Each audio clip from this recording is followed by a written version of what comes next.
Guys, what's up? For OddsChecker, we are bringing you our next installment of our college football show. I am here with Alex, who has been doing pretty okay this season. We are in week 12 of college football. It is almost over. Alex, how are you feeling? Melissa, feeling great. Great to be back with you for week 12. Time really flies when you're having fun, as we are every college football season here. I've had a couple of weeks in a row, 3 weeks in a row of 2-2 records. I don't like 500. That's not what I shoot for. We prefer to be in the profit zone. I am 25-15 in these videos on the season, but I'm struggling on my picks of the week where I'm just 5-7.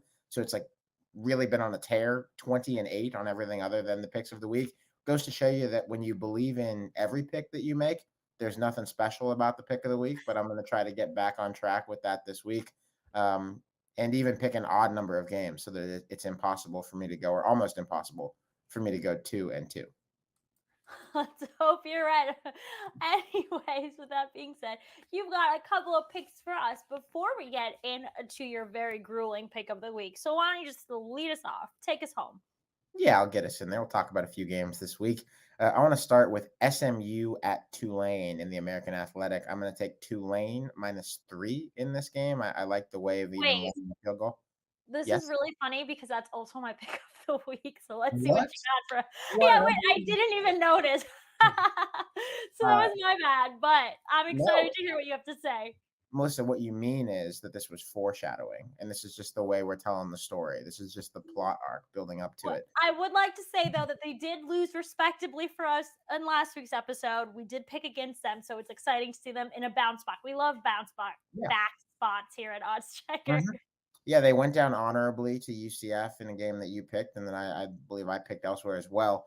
Um, Yes. I like them laying 3 though against SMU this week. I think that the talent gap is here for Tulane in Tulane's favor, particularly just when Tulane has the ball. SMU's defense is by far the worst unit in this game on either team, offense, defense.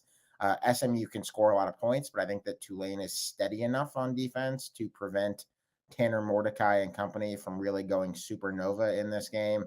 Tulane has played the pass really well all year, and that's sort of what SMU thrives on. They shut down explosive plays at one of the best rates in the country. SMU heavily relies on the big play, particularly the downfield passing game, and Tulane's been pretty strong against that all year. So I feel good about this bounce back spot for the Wave, and for them to keep themselves in the hunt in the American Athletic this week. Go over to the ACC from the AAC. I'm going to take Duke getting 8 at Pitt this week. I watch I would like to say that this yeah, has to have been a grueling pick for you as a yeah. Pittsburgh fan yourself. Yeah, I grew up with Pitt. I care about Pitt. A lot of family, went to Pitt. Both of my parents went to Pitt, so I love Pitt. It's nothing personal. Um, but I watch a lot of this team, and I don't think that they are 8 points better than Duke even at home right now. Pitt's defensive front and running back, Izzy Abanikanda are the two best things they've got going for them. Duke has a pretty good offensive line and pass protection, surprisingly good offensive line and pass pro this year, and a pretty good rush defense, especially cutting down on these really significant chunk carries that Israel Abanikanda has thrived on throughout the year. I just think 8's a little bit too many. For me, it's a no play if it goes to 7 or less. I wouldn't Okay. like it inside the touchdown number. But I do like Duke on the better side of 7 to cover the spread. I'm just been like really impressed with what Mike Elko, the first year coach in Durham, has done with that program this year. They've discovered kind of fast competency that had eluded them for the last couple of years under David Cutcliffe, and I like them in this game, certainly if they're getting more than 7. Illinois at Michigan as we move to the Big Ten. I'm going under in this game at 44.5.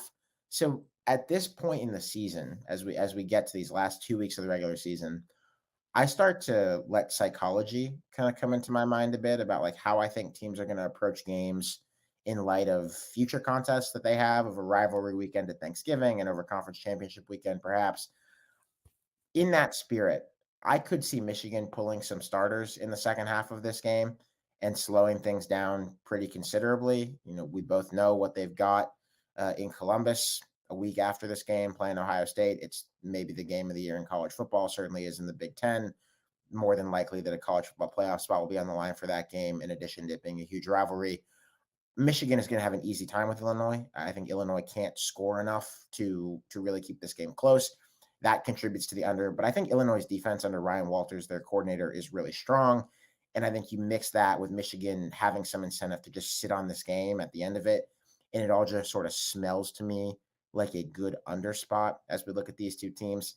Louisiana plus 23.5 at Florida Okay. State, the Blazing Cajuns. Another psych pick here. I think that ULL's offense has hummed pretty well. It did last week against Georgia Southern, even without the quarterback, Chandler Fields.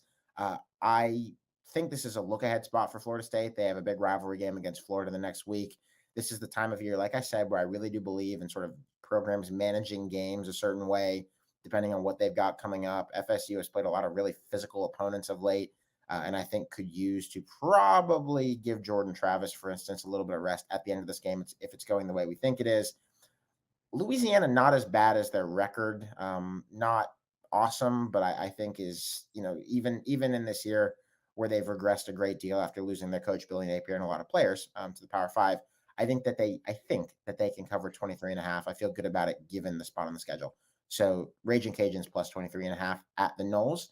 And yeah, now it's pick of the week time. But I guess you already know what I'm doing. It is. You did jump the gun there. We got the UAB Blazers. They are meeting number 7 LSU Tigers in Baton Rouge. Have you ever been to Louisiana, Baton Alex? Rouge. Baton I have Rouge. I I have dived in. Yeah, I have been to Baton Rouge before. I recommend that anybody do take a night game trip to Baton Rouge to see the Tigers in Death Valley. Make sure you tailgate. Make sure you eat a lot of Louisiana food that day. It's a I colorful love experience. You've got to. crawfish. Oh my god, I can't get enough of the crawfish in Louisiana. It's so good. With that being said, UAB has been inconsistent this season. They did just snap a 3-game losing streak over a win against North Texas. The Blazers are 1 win away from bowl eligibility, which is awesome. We love that for them, I guess, if you're picking them. We are looking at a total here. What do you got for us, Alex? Yeah, I'm going under at 53.5 here. I love the unders. UAB is going to have a hard time scoring points in this game. First of all, Harold Perkins, the outside linebacker, the edge rusher for LSU, the true freshman, has morphed in the last few weeks into one of the best players in all of college football. They just don't make many guys like Harold Perkins in Conference USA, where the Blazers play. I think they're going to have a hard time with him. I don't think they're going to score a lot. But LSU has also had some of its own issues on offense. They really couldn't pass protect Jaden Daniels at all in their win against Arkansas last weekend. I don't 13-10 too. What a game. Yeah, and they let their 10 quarterback get sacked 7 times in that game. Yeah. Mm-hmm. I don't think that UAB will get to him like Arkansas did, but I think that they do play pretty decent pass defense in Birmingham, and I think that they can comport themselves decently in this game. Also, again, you kind of look at where LSU is situated on its schedule right now. They have a game in a couple of weeks against Georgia for the SEC championship in Atlanta. The week after this, they play a very disappointing Texas A&M team, but that's sort of a quasi rivalry game, and also it's going to be physical because A&M has some guys up front. It just seems to me that this would be a spot where maybe the foot comes off the gas a little bit, particularly when LSU is on offense at the end of this game. Maybe you like that in a spread direction if you like UAB at a big number. I like it with the under because I don't think UAB is going to score much either in this game. Feels like this is a good opportunity for some sluggish offense, some relatively defensive tilted action in this game.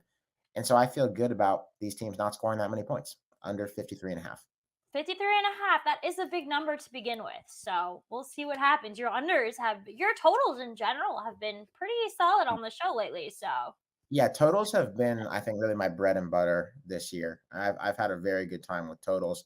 And look, I think totals are a great place to find value. A lot of people gravitate towards spreads. I it's think more there's fun. generally it's Who more fun. wants to, as John Hyslop would say, one of our comrades here at Trumpets today, real men bet the overs. I don't know if you caught his last episode.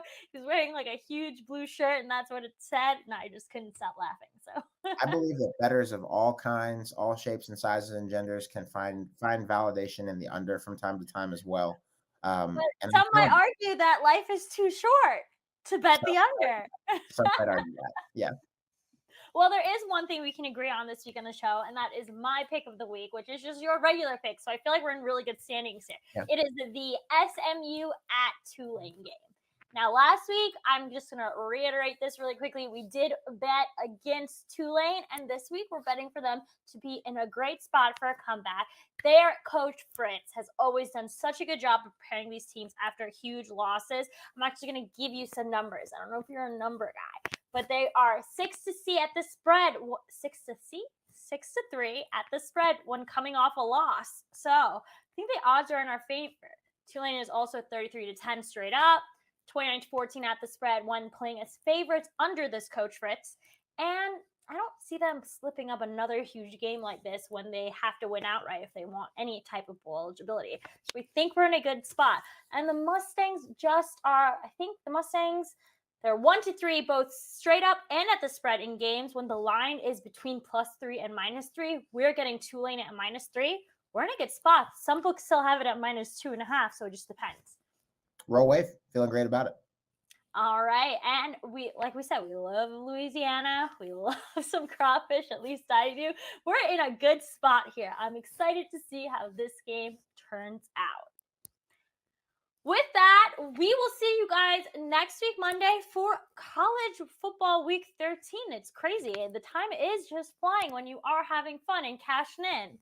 So until then, I'm your host, Melissa. I am joined with one of the sharpest bettors on the internet, Alex. And we will see you guys again on Monday. Happy betting.